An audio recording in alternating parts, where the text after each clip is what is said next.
How would you respond? I suspect I know how, but how would you respond? So people say, look, we don't understand the origin of life on Earth, and therefore God must have done it.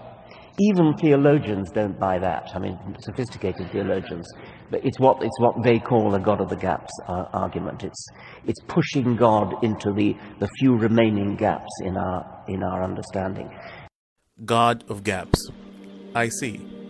So just because science didn't discover the cause of the universe, then we have a scientific gap, and the believers of God want to fill this gap somehow. So they invented God to fill this gap with the belief that God created this universe. This is a common objection put forth by the atheists because they cannot explain the origin of life in Earth. So they invented the concept of God of gap as a response, and failed to realize that this concept have many illogicalities. Number one, when atheism put forth this objection, they are admitting that they don't have an explanation for the origin of the universe. Therefore, we have a scientific gap. But one day, in the future, scientific progress will find the origin of the universe and refuse the design argument. In other words, they are saying that they have blind faith in science. At the same time, they criticize the believer for having faith.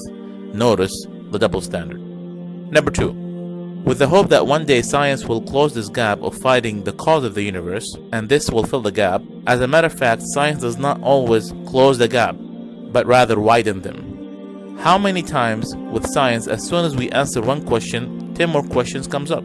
For instance, the DNA was discovered in 1968, and upon that discovery, many questions came up that scientists until now are trying to answer. So we don't close the gap all the time with science. Number three, we have to know the limitation of science, as science cannot answer all questions in the world because it works based on metaphysical terms, meaning science works through testing, experiments, observable things. Therefore, science cannot answer questions that cannot be tested. Science failed to answer how humans are morals, the fine-tuning of the universe, the beginning of the universe, and the emergence of human consciousness. Finally, this gap, according to the atheist, will always be empty. You can fill it only with either one of two things. Number one, recognizing that all-powerful, almighty, all-wise God, who is unlike his creation, created this world and created you for a purpose on this earth, or you could fill it with your arrogance of disbelief. If you have questions about Islam, ask a Muslim.